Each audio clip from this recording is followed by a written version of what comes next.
warahmatullahi wabarakatuh. A'udzubillahi minasyaitonirrajim. Bismillahirrahmanirrahim.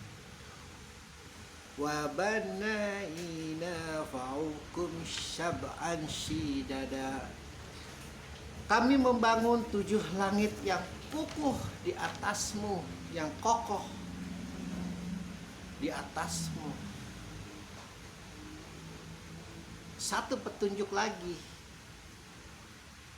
yang disampaikan lewat Al-Quran kepada umat manusia pada umumnya dan kepada umat Islam pada khususnya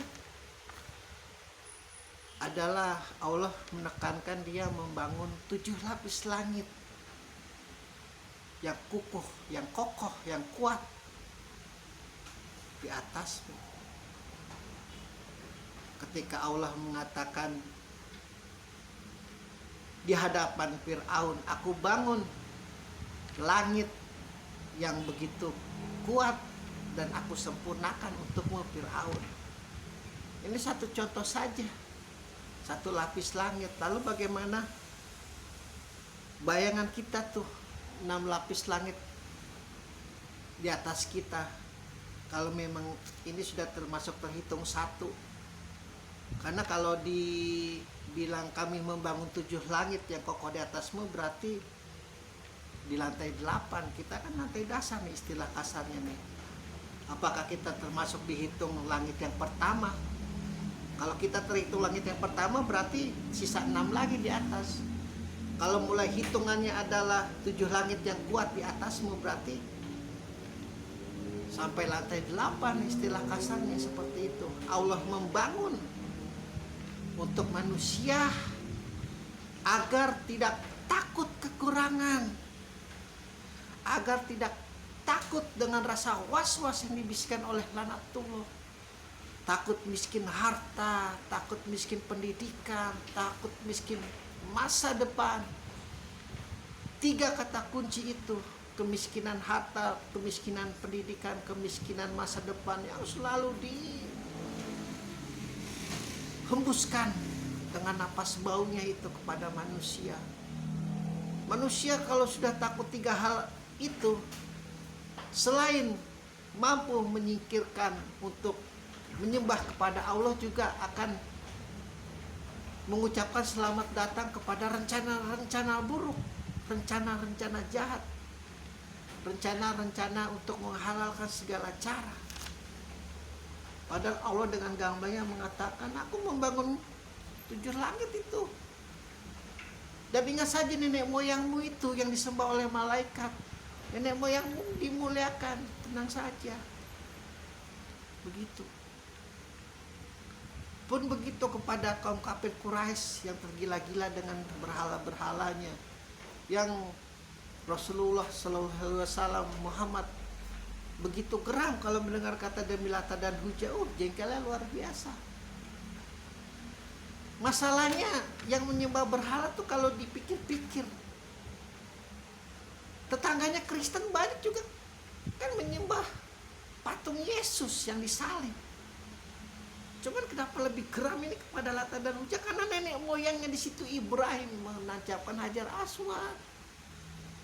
Itu berhala-berhala di sekelilingnya itu udah seperti kotoran yang sangat menjijikan buat Rasulullah. Harus disingkirkan. Dan mimpinya kan tercapai pada akhirnya. Jadi perjalanan hidup manusia itu seringkali iblis senantiasa juga membisikkan bahwa jika dia tidak mau membisikkan yang A gagal, maka B, C, D terus begitu. Ketika iblis sanatullah membisikkan bahwa hidup itu sementara, dan manusia ini tahu hidup itu hanya sementara, ya sudah, karena hanya sementara aku akan menyembah kepada Allah. Rencana A kan gagal nih ya, maka dia akan membisikkan ke rencana B dengan segala bisikan-bisikan wujudnya, riaknya. Wah, kamu hebat, kamu gak kayak seperti si Fulan, tukang maksiat, tukang judi, tukang main perempuan, hebat kamu. Orang ini berhasil, oh tidak, Aku atas bantuan Allah seperti itu. Jika tidak ada bantuan dari Allah, aku tidak mungkin. Bahkan aku bisa saja jauh lebih bejat daripada si Fulan. Aku bisa jadi aku akan jauh lebih pemabuk. Aku bisa jadi akan jadi lebih maksiat. Aku bisa jadi akan lebih, kan itu artinya menyerahkan sesuatu kepada Allah, kekuatan Allah. Wah, gagal nih rencana B. Dibisikkan lagi dengan rencana C. Wah, benar. Kita memang harus pasrah kepada Allah. Nah, udah tuh. Ya kan? Masukkan sebuah masalah. Tenang, Allah yang bantu. Terus tuh, Allah yang bantu, Allah. Jedar. Ada suatu masalah yang manusia itu tidak mampu menahannya. Tidak mampu, saking masalah itu saking besarnya. Padahal kalau dipikir jauh lebih besar lagi masalah yang ada di dunia ini, di sekelilingnya. Kalau orang ini mampu nih, tidak, masalahku tidak jauh lebih besar dibandingkan dengan manusia yang lain. Aku harus tetap bersyukur. Beta iblis lah, kesel. Tapi tetap terus itu sampai kita mampu, sampai kita mati, terus seperti itu. Dan Allah memberikan perjalanan hidup manusia cuma segini, bukannya meremehkan. Dari segini nih, paling cuma segini nih di bumi ini. Ada 7 lapis langit lagi, bro. Bisa nggak kesini nih tanpa bantuan Rasulullah? Bisa nggak kesini tanpa bantuan para nabi? Bisa nggak kesini tanpa bantuan Al-Quran? Bisa nggak kesini tanpa bantuan para wali? Bisa nggak kesini dengan bantuan para ulama, ustadz tabaib, ayatullah dan lain sebagainya? Bisa nggak kesini? Pada akhirnya tanpa bantuan Allah. Makanya kalau para alim manawi dan hakikat irfan itu, kalau melihat orang yang sedang tersesat, kalau memang dia sudah lurus imannya kepada Allah, bukannya mensyukuri, tapi mendoakan. Ngerti nggak? Jadi kalau engkau ketemu ulama, terus ulama itu mencaci maki orang peminum, mencaci maki orang pemadat, mencaci maki orang pencina, mencaci maki, aneh ulama itu. Agama diciptakan justru untuk mereka, bukannya kau malah mencaci. Ya, agama lahir ini untuk mereka, para pemabuk, pezina, pejudi, perampok, koruptor, untuk mereka, bukannya mencaci.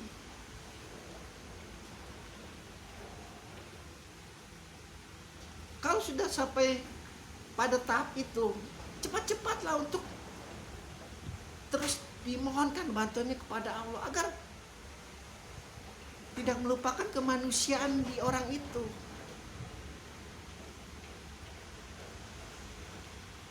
Pada titik tertentu memang ada beberapa makhluk Allah yang memang susah untuk kita nafikan kebusukannya, keburukannya, kejahatan. Tapi pada tahap tertentu kau harus sadar agar bisikan lanatullah yang seperti semut nih yang berjalan di tengah malam ini, kau lolos lagi, terus mencari pintu Allah yang lain. Karena masalah ini juga bukan masalahmu.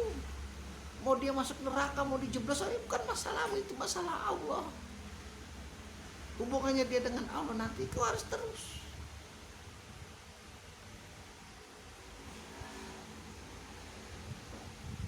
mencari Allah, memohon bantuan Allah agar kita dapat merasakan lapisan langit yang lain. Jangan lapisan lantai dasar terus seperti ini. Meskipun indahnya luar biasa, Allah menjanjikan bumi yang aku ciptakan itu indah luar biasa, langit, apalagi langit-langit yang lain, langit-langit para makrifat, maknawi. Allah berjanji membangun 7 langit itu untuk makhluk, terutama ini manusia yang sudah disujudi oleh para malaikat. Tidak ada kata sempit, tidak ada kekurangan. Alhamdulillahirabbil alamin.